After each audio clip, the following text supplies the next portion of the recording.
이 시간은요, 정말 마지막 결론에 가서 이렇게 연결해 드려야 될 것 같은 말씀이지만, 결론과도 같은 말씀을 먼저 언급을 해 드리면서 본문과 연결을 해 보려고 합니다.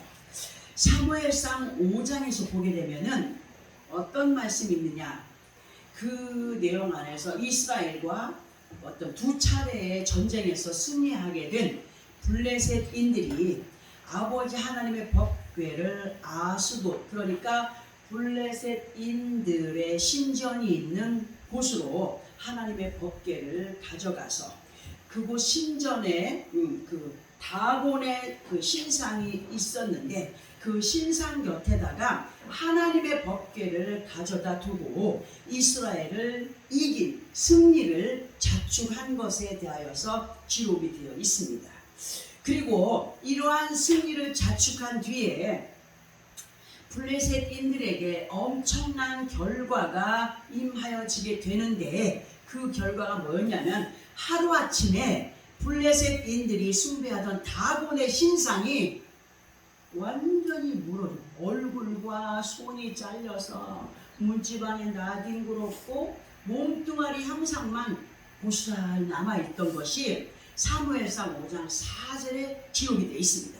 그리고 5절에서는 블레셋의 그 제사장들이 다곤의 신전에 딱 들어가니까 이 다곤의 신상이 자기들이 숭배하는 정말 제일 신이라고 숭배하던 다곤의 신상이 완전히 엉망진창이 되어가지고 널브러져 있던 그 신전의 문지방을 밟지 아니한 것에 대하여서도 그 말씀이 아주 자세하게 기록이 되어 있습니다. 그런데 우리가 가만히 한번 생각해 보세요.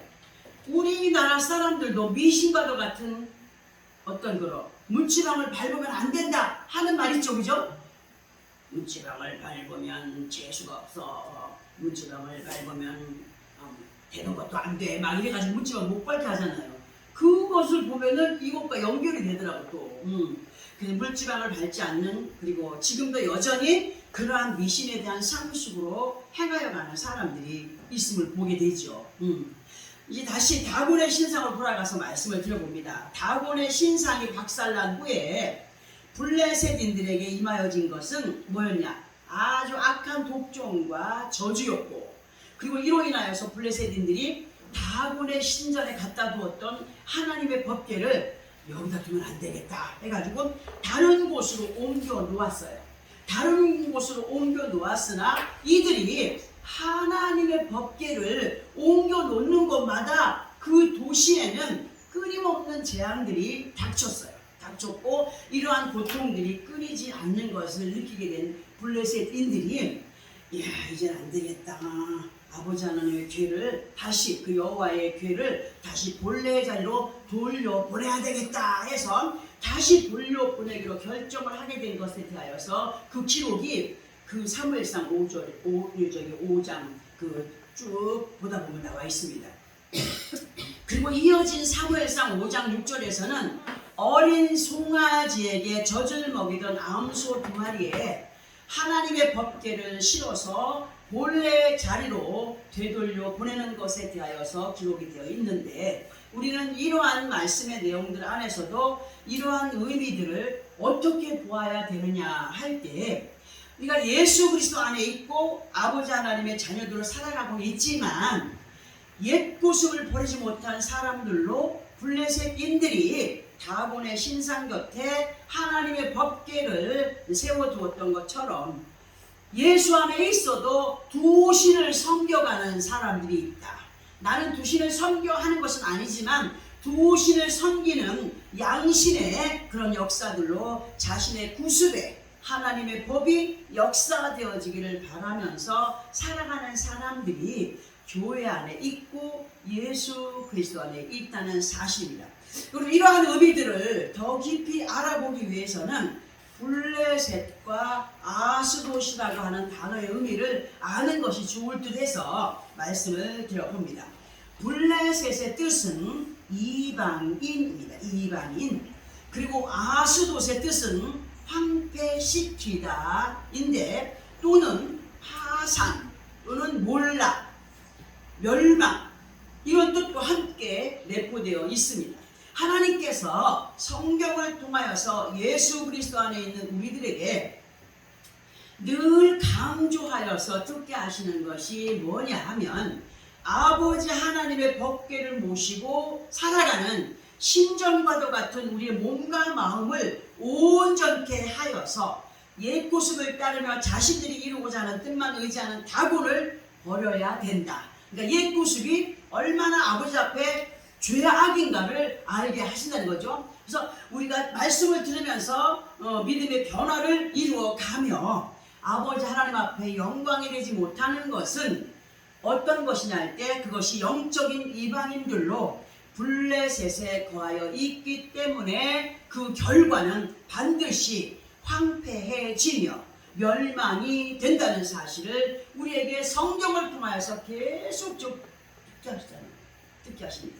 그러나 그렇지 못한 가운데 블레셋인들의 다곤 신상 곁에 아버지 하나님의 궤를 두었던 것처럼 예수 그리스도 안에 있는 많은 믿음의 사람들이 어떻게 보면은 두 신을 섬기는 양신의 역사들로 자기 자신의 구습에 하나님의 법이 역사되어지기를 바라는 지혜롭지 못한 사람들이 있다는 겁니다. 진실로 예수 그리스도 안에 있다라고 한다면 우리들의 고집이나 아집들이 무너진 생각과 마음 안에 아버지 하나님의 말씀이 완전한 기준이 되고 그 기준이 된 믿음으로 하나님께 인정을 받으며 이 땅에 살아가는 동안 하나님은 우리에게 분명하게 선물로 허락하시는 평안과 위로와 모든 필요를 채워 가신다. 그리고 끝날에 가서도 아버지 하나님 앞에 귀한 상급과 함께 내가 너의 믿음을 보았노라 하시는 믿음의 인정을 받는 우리 모두가 되기를 바라셔서 늘 같은 말씀 같지만 또 다르게 또 요렇게 이렇게 이해를 시켜가시는 분이 하나님이십니다. 그리고 블레셋인들이 하나님의 법궤를 옮겨놓는 도시마다 편치 않는 일들이 일어났다고 했습니다. 일어나자 하나님의 법궤를 다시 제자리로 돌려놓기 위하여서 앞에서 언급해드렸죠. 전능함소 2마리의 법궤를 씌워서 벳세메스를 향하여 보낼 때에 어린 송아지가 법궤를 메고 가는 어미소를 찾아서 울부짖었다고 했습니다. 그죠? 울부짖었지만 아버지 하나님의 법궤를 맨 어미소들이 뒤를 돌아보았다고요? 뒤를 돌아보지 않았어요. 그 젖을 우리 육신의 사람들도 그 갓난아기가 젖을 빨던 아기를 두고 엄마가 떠나야 될 입장이 되면 감히 그냥 잊어버리고 떠나겠습니까? 절대 못 떠나죠. 가슴이 저리고 아프고 우에 소리만 들어도 그냥 어떻게 할 수 없는 상황 아니겠어요? 그런데 아버지 하나님의 법궤를 메고 가는 이 어미소들이 뒤를 돌아보지 아니하고 고통의 눈물을 흘리면서 자기 사명에 충실했던 내용. 그리고 끝내는 그 사명을 감당하고 나서 어떻게 되었느냐? 돌아왔느냐? 아니요. 아버지 앞에 고수가 아닌 희생 제물이 되었습니다. 희생 제물이 되었던 내용들이 사무엘상 6장 14절에 기록을 하고 있습니다. 이러한 내용들을 예수 그리스도 안에 있는 우리 자신들과 연결을 시켜서 들어보게 되면 말씀이 육신이 되어서 우리 가운데 거하신 예수 그리스도와 함께 하나 된 믿음의 사람들로 마태복음 11장 29절의 말씀을 보면 우리는 말씀의 멍에를 맨 사람들이다. 아멘? 우리는 말씀의 멍에를 메고 아버지 하나님의 의를 배워가고 익혀가고 하는 그런 사람들이기 때문에 우리에게 뭘 말씀해요? 인간의 사정과 인간의 정 때문에 이리 쏠리고 저리 쏠리고 하지 않는 사람들이 되기를 원하여서 우리 주님 말씀해 주셨습니다. 그렇게 이리 쏠리고 저리 쏠리지 않는 가운데 말씀이 인도하시는 직진의 길을 거스리지 않되 벳세메스에 도착한 암소들이 아버지 하나님 앞에 희생 제물이 되어졌던 것처럼 예수 그리스도 안에 있는 우리의 옛 구습에서 솟아나는 죄악의 속성들을 아버지 하나님 앞에 말씀으로 이끌림 받을 때에 온전히 희생시켜가는 사람들이 돼야 된다는 사실입니다. 근데 여전히 우리의 옛 구습을 희생시키지 못할 때가 너무 많잖아요. 오늘도 듣게 하십니다. 이런 희생시켜가는 사람들로 이사야 66장 17절의 말씀을 보면 스스로 거룩히 구별하며 스스로 정결케 하고 동산에 들어가서 그 가운데 있는 자를 따라 돼지고기와 가증한 물건과 쥐를 먹는 사람들과 같이 멸망에 이르지 않는 우리가 되어 가야 함을 알게 하십니다. 근데 이 말씀에서 가증한 물건, 돼지고기와 가증한 물건과 쥐를 먹는다라고 하는 의미는 영적인 의미가 있는데 이 시간에 우리에게 그 영적인 의미를 이렇게 들어옵니다.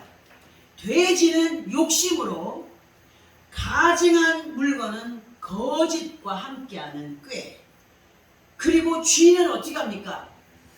쥐가요 아주 약삭빠르지만요 기억력이 없어요.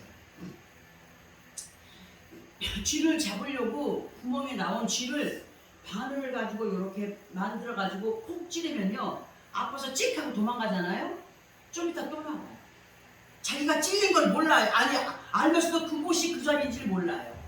나는 그 실제로 체험을 했기 때문에 쥐들은 기억력이 없는가 보다 라고 생각을 했습니다. 그래서 우리가 돼지고기는 가증한 물건은, 그리고 쥐는 영적인 의미로 볼 때 욕심, 거짓과 꾀, 그리고 말씀을 풀었으면 잊어버리고 우리가 우리 뜻대로 행할 때가 많이 있지 않습니까? 이런 모든 것들로 보아도 과하지 않을 표현으로 우리에게 있어서 너희들 욕심을 부리지 마라, 가증한 꾀를 부리지 마라, 정말 하나님의 영광을 위한 삶 속에서 계속 말씀을 되새김질해가면서 기억하며 생각하는 귀한 백성들이 되길 원한다. 우리에게 말씀하지 않습니까? 이 시간 이렇게 본문에 앞서서 드린 이 말씀들을 잘 기억을 하고 또 우리가 섰다 생각하면 넘어질까 조심하라고 하신 고린도전서 10장 12, 13절의 말씀을 마음에 새기면서 본문의 말씀을 들어보도록 하겠습니다. 이 시간 본문의 말씀에서의 포인트는 뭐냐? 복과 저주라고 할 수가 있습니다. 아버지 하나님께서 예수 그리스도 안에 있는 우리들에게 본문의 말씀을 통하여서 뭐라고 말씀하신다? 너희 앞에 뭘 뒀다고? 복과 저주를 두노니 하셨고 27절에서는 너희가 만일 내가 오늘 너희에게 명하는 너희 하나님 여호와의 명령을 들으면 뭐가 될 것이라? 복이 될 것이요 하시면서 마지막 28절에서는 너희가 만일 내가 오늘 너희에게 명령하는 도에서 돌이켜 떠나 너희 하나님 여호와의 명령을 듣지 아니하고 본래 알지 못하던 다른 신들을 따르면 뭘 받으리라? 저주를 받으리라 하셨습니다. 우리는 이러하신 아버지 하나님의 말씀을 이렇게도 볼 수가 있는데 어떻게 보아야 되느냐 할 때 나는 너희가 저주에 이르는 자들이 되지 않기를 바란다. 진정한 복을 누려가기 원한다면 나를 믿고 따르라 하시는 말씀으로도 연결을 시켜보아도 괜찮을 듯 합니다. 그러면 하나님께서 말씀을 해주시고 계시는 복은 어떻게 할 때 임하는 것이며 또 어떻게 할 때 저주인가를 보아야 되겠기에 시편 1편과 연결을 해보려고 합니다. 시편 1편과 연결을 해볼 때 시편 1편에서의 시작을 보면은 복 있는 사람은 했고 그리고 복 있는 사람으로서 해야 할 일과 하지 말아야 할 것 그리고 진정한 복에 거한 자들로 승리하기 위하여서는 악인의 꾀를 쫓지 않아야 하는 것에 대하여서 기록이 되어 있습니다. 그러면 성경을 통하여서 악이라 악인이라 하는 것 이런 모든 것들 진정 아버지 하나님 앞에 악은 무엇인가? 하나님의 거룩하심 앞에서 멀리 떨어져 있는 것 곧 하나님께서 인류의 구원자로 보내신 예수를 믿지 않는 자들 그리고 또 예수 그리스도 안에 있어도 속마음이 더럽고 듣기만 하고 행하여 가지 않는 불순종에 대하여 그것을 악이라고 우리가 알아듣게 말씀을 해주십니다. 자, 그러면 시편 1편을 통하여서 악인의 꾀를 쫓지 않아야 한다는 의미가 무엇냐 할 때 예수를 믿기 전에 행실 곧 우리가 예수를 믿기 전에는 아버지 하나님의 말씀을 믿고 따를 필요가 있었던가요? 없었어요. 예수를 모를 때는, 성경을 모를 때는 따를 필요가 없었어요. 그러나 지금 현재는 예수 그리스도를 믿고 아버지 하나님 말씀으로 인도를 받는 자들로 살아가기 때문에 지켜 행하여야 할 의무를, 책임을 가진 사람들이 되었습니다. 그런 사람들로 믿음 안에서의 책임을 다하는 것이 악인의 꾀를 쫓지 않는 것이라 할 수가 있다는 겁니다. 자, 하나의 예를 한번 들어봅니다. 에서의 동생 야곱과 연결을 해보려고 하는데, 야곱이 이스라엘이 되기 전에 어떤 사람이었느냐 하면 자기의 것도 아닌 장자의 명분을, 형의 배고픔을 악용하여서 자기의 것으로 만든 꾀가 있었던 사람이 야곱이었습니다. 그러나 장자의 명분을 자기의 것으로 만들었다라고 했을 때에 야곱이 이스라엘이 되기까지 많은 연단이 있어야 됩니다. 무조건 예수만 믿는다고 되는 것이 아니라 예수 그리스도로 연단 속에서 바른 믿음 안에 거하여 갈 때 하나님이 인정하시는 믿음에 설 수 있다는 것을 말씀을 드리는 겁니다. 그렇게 연단이 있었고 그 많은 고통과 아픔의 연단을 마지막 통과하는 과정을 보면 야복나루 강가에서 하나님과 겨루어 이긴 자가 됐을 때, 하나님과 겨루어 이길 사람이 어디 있겠습니까? 그 마음의 아픔을 토로하는, 나를 완전히 죽이고 하나님 앞에 간청하는, 하나님만을 의지하는 그 의미가 하나님을 이긴 자가 됩니다. 하나님이 우리 그걸 많은 말씀으로 가르쳐 주셨죠. 그렇게 야복나루 강가에서 하나님과 겨루어 이긴 자가 됐을 때에 자기를 낮추고 그만큼 하나님 앞에 영광이 되는, 영광이 되기 원하여 몸부림치는 그 몸부림으로 인하여서 비로소 야곱에서 이스라엘로 하나님 앞에 인정이 되었던 사건들, 왜 이러한 말씀들을 우리로 보고 듣게 하시느냐 하면, 이러한 변화가 누구에게 있어지기를 원한다고요? 우리들에게도 있어지기를 바란다는 그런 것으로 말씀을 드려봅니다.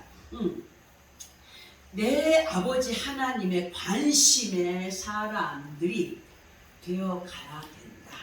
하나님의 간섭하지 아니하시고 관심이 없는 사람들은 연단 받을 필요도 없어요. 이미 하나님의 눈 밖에 있는 사람들은 하나님 간섭하지 않으신다는 거예요. 그래서 죄를 줘도 죄에 대한 어떤 멸망과 저주에 대한 그런 무서움이 있습니까? 없습니까? 사람들이 없죠. 하나님 간섭합니다. 그들이 죽든지 않. 그러나 아까 앞에서도 예배드리기 전에 앞에서 말씀드렸는데, 하나님은 죽을 자가 죽는 것도 하나님 기뻐하지 않는데요. 한 사람이라도 다 구원의 길로 인도받아서 다 산자의 땅에서 산자들로 그렇게 이음을 가기를 원하시는 하나님의 뜻. 이러한 믿음 안에서의 변화가 정말 우리 아버지께서 원하시는 변화이며, 우리가 정말 하나님의 영광을 따라서 변화의 삶을 살아가기를 원하여 노력하고 힘쓰고 애쓸 때 비로소 악인의 꾀를 쫓지 않는 사람들이 된다. 그러면서 정말 하나님께서 원하시는 그 믿음의 발전으로 이어가는 사람들이 된다는 사실을 성경이 우리로 알게 하시죠. 진실로 예수 그리스도 안에 있는 우리 한 사람 한 사람을 하나님은 너무도 사랑한다는 거예요. 그러나 너무너무 사랑하는 그 사랑 앞에는 뭐가 있습니까? 채찍이 있다는 거예요. 부탁이 있고 채찍이 있고 당금질이 있고. 아버지 하나님께서는 나 외에 다른 신이 없다고 하셨으며 인류의 구원자 예수 그리스도 외에는 없다라고 확실하게 성경을 통하여서 단언하여 주셨고, 두 마음이 아닌 오직 한 마음 한 뜻으로 아버지 하나님을 믿고 따른다면 너희 앞에 절대로 저주는 임하지 않는다라고 지금 우리 마음에 믿음의 힘을 쳐주십니다. 뭐라고 하시는 겁니까? 믿어라, 알아라, 의심하지 마라. 나를 죽이면 하나님의 그 영광은 내 안에서 솟아나요. 내가 살아있으면 안 믿어질 때도 있어요. 이랬다가 저랬다가 할 수가 있어요. 온전한 믿음이 내 안에 있을 때에 무엇이 와도 오직 하나님만을 의지하는 믿음으로의 삶을 우리가 살아갈 수 있다는 거죠. 정말 마음의 사람이 정말 어떤 그런 사람의 마음이 악인의 꾀로 아버지 하나님 앞에 죄가 된다는 이유를 보면은 늘 말씀을 우리가 듣고 있고 또 깨닫게 되겠지만 하나님께서 싫어하시는 사람의 악한 꾀, 믿음의 자리에 있기는 있으나 믿음이 없는 사람들로 하나님께서 예수 그리스도 이름으로 허락하신 의의 자리, 곧 구별된 믿음의 본을 보이지 못하는 것, 그것이 악인의 꾀를 쫓는 것이라 또 여기할 수 있습니다.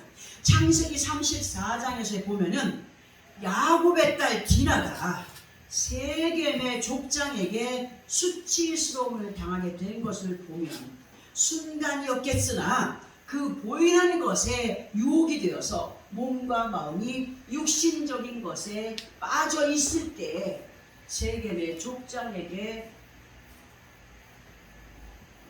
수치를 당한 거 아니겠습니까? 우리들에게도 이러하신 말씀들을 듣게 하시고 보게 하시는 이유가 뭐냐? 영적인 세겜의 족장과도 같은 거짓의 영들은 여러 곳에 그것이 분포되어 있어요. 우리 곁에도 있을 수가 있어요.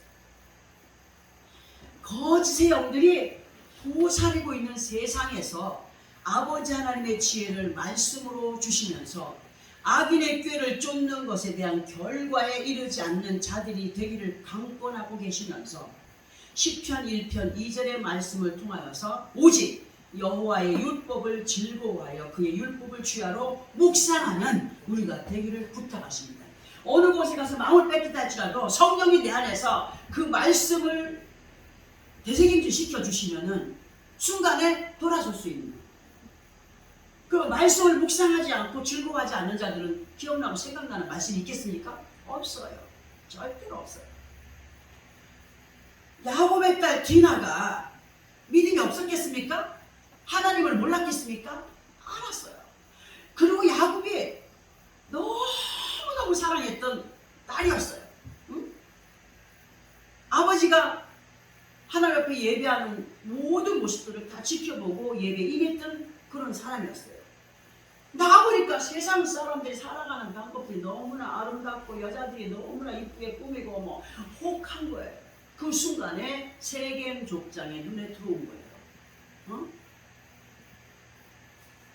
우리가 악한 것들에게 마음을 빼앗기지 않기 위해서는 여호와의 율법을 즐거워하여 그의 율법을 취하러 묵상하는 우리가 돼요.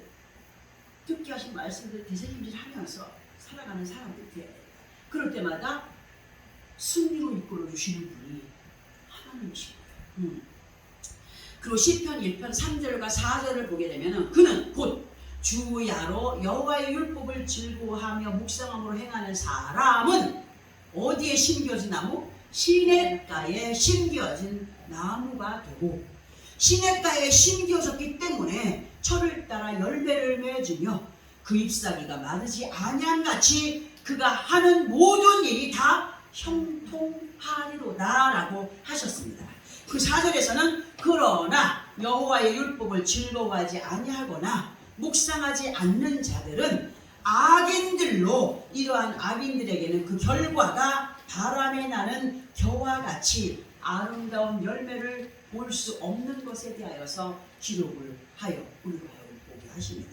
이렇게 하나님께서는 축복과 저주의 차이가 이러하다 하심을 너무도 쉽게 우리들에게 말씀으로 가르쳐 주고 계시면서 이러한 차이는 곧 축복과 저주의 차이, 본문 27, 28절을 통하여서 여호와의 명령에 이끌림을 받느냐 아니 받느냐에 있고 앞에서 언급해드렸던 블레셋인들이 자신들의 신상 곁에 여호와의 궤를 두고 어떻게 보면은 부신을 섬기면 더 잘 될 거야 하는 얄팍한 꾀, 사람들이 그런 마음을 갖고 있습니다. 얄팍한 꾀의 결과가 어떻느냐? 엉망진창이 되어버렸던 것처럼 우리들의 삶은 절대로 그런 자리에 머물지 않기 위하여서 이제부터라도 아버지 하나님의 처소가 되는 영혼의 그릇, 곧 우리의 몸과 마음 안에 행여라도 우리 자신들이 믿음 안에서 무너뜨리지 못한 인간의 악성이라 할 수 있는 아직, 고집, 나름대로의 상식이 자리를 잡고 머물러 있던 그 자리를 온전히 치워야 돼.